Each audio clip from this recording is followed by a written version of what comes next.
Stephen Cook. I'm a research entomologist with the Bee Research Lab in Beltsville, Maryland, and we are there at the Bee Lab outside of Building 306. We have a pollinator garden, and we have 4 hives set up as demonstration hives that we will get people here to visit the lab, and we typically will take them and have some discussion about bees outside by the pollinator garden.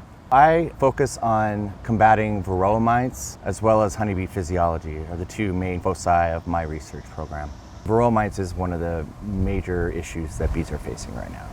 The Varroa mite is one of the biggest threats to honeybees around the world. Essentially, it's a modern honeybee plague. Varroa is an invasive species that originated in Asia. In the 1950s, Varroa actually shifted hosts from the Asian honeybee to the European honeybee, called Apis mellifera. This is the honeybee most prominent in the United States. Since then, it's caused millions of honeybee deaths and hugely impacted the agricultural industry.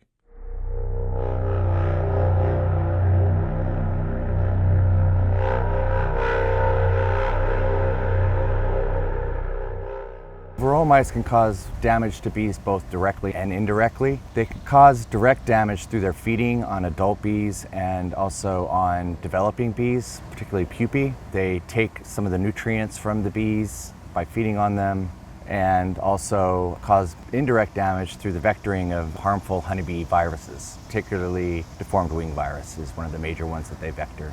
Feeding on bees causes some stress to the bee, obviously from being sucked on and having your tissues eaten and consumed by a parasite that's about the size, if it was you and I, where the Varroa mite would be about the size of a large grapefruit. So imagine something that large sucking your blood, it would cause some stress.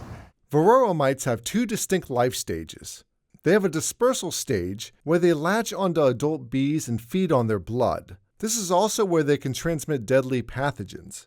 Then they have a reproductive stage, where they slide under the wax capping of the pupae, which is a developing baby bee, and the female mites lay their eggs. If you allow the mites just to stay in their dispersal phase, they tend to become better at transmitting a virus that becomes an overt infection, which causes the symptoms that you can see on adult bees that have high levels of the virus. Those symptoms include a strange sort of abdomen shape, and the telltale sign is these deformed wings that are non-functional. We call these bees crawlers. They'll be crawling outside the entrance of the hives, being evicted probably by their nest mates, and they eventually will die.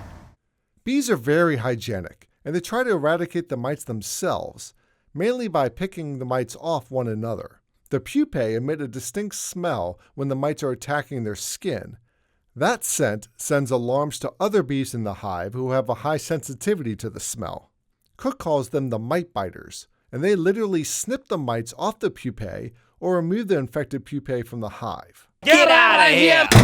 The mites are tricky in that they can quickly change their smell. Colonies will have distinct cuticular hydrocarbon profiles, so they're able to recognize nestmates and foreign materials or foreign invaders. These mites quickly mask themselves with the smell of their host, and so it's hard to detect the mites. And they also have hairs on the backs of their body, on their dorsal side, the mites do, that are very much similar to the hairs of bees on the abdomen. So again, they're trying to mimic their host so that they can avoid detection. It's tricky to try to get rid of them without beekeeper intervention.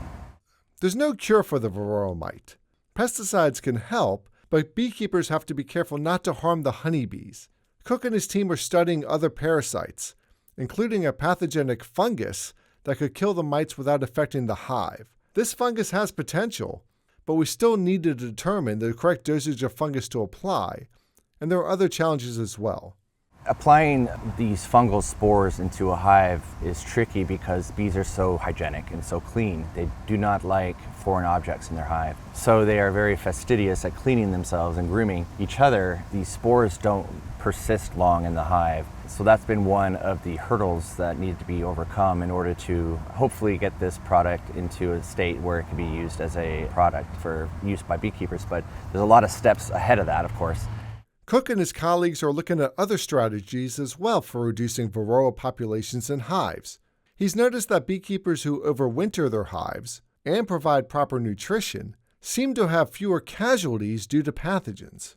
There are beekeepers out there that do kind of what I have done and only breed or split those colonies that have overwintered successfully with exposure to mites, so that their stock colonies will become more and more resistant over time. So they are doing some backyard genetics to try to get their colonies more tolerant or resistant to mite infestations.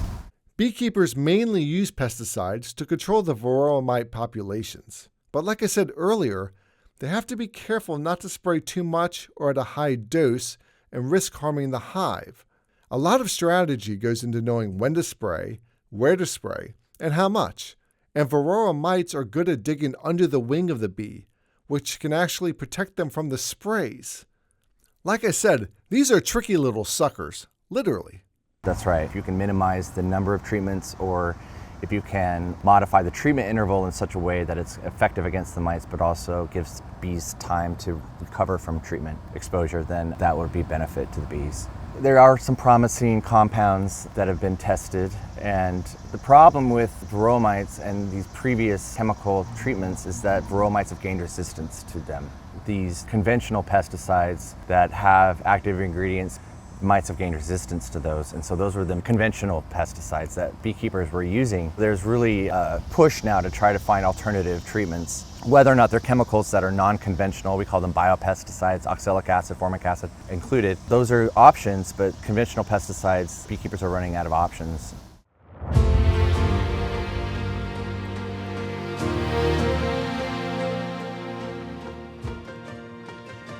Cook is optimistic there will be a new suite of treatment options for beekeepers to use in the future.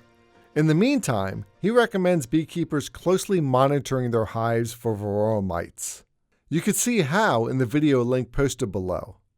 If they see adult infestation rates approximately 3% or more, they should consider treating the entire hive. However, they should also mix in their treatment options for long-term effectiveness. Monitoring the mite population is very important.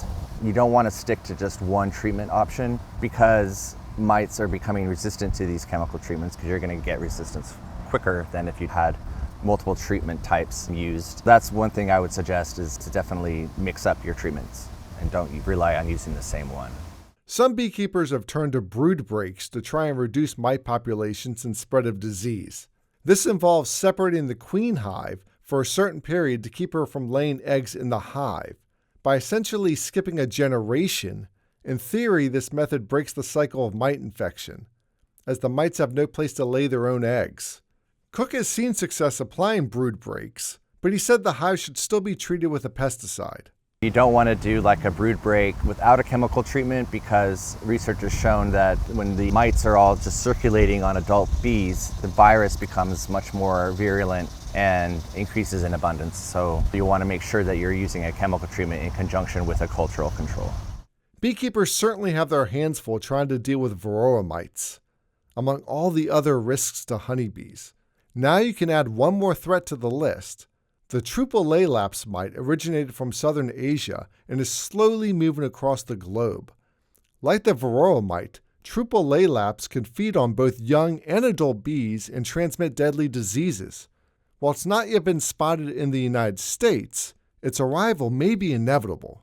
There's a looming problem in the horizon, and it has already caused a whole lot of damage in Southeast Asia, in Thailand, and in China and other countries where Apis mellifera is managed. You can get both Varroa mites and triple laelaps mites. That's the next big scare that we're having, is when do we anticipate this new mite species may come to the U.S.?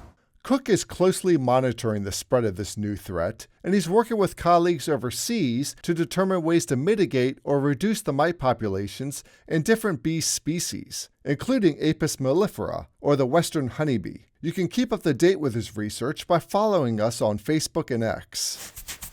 Okay, all this mite talk is making me itchy. Coming up next week, we'll take a look at the queen bee, the ruler of the hive. Is royalty all that's cracked up to be? We'll find out.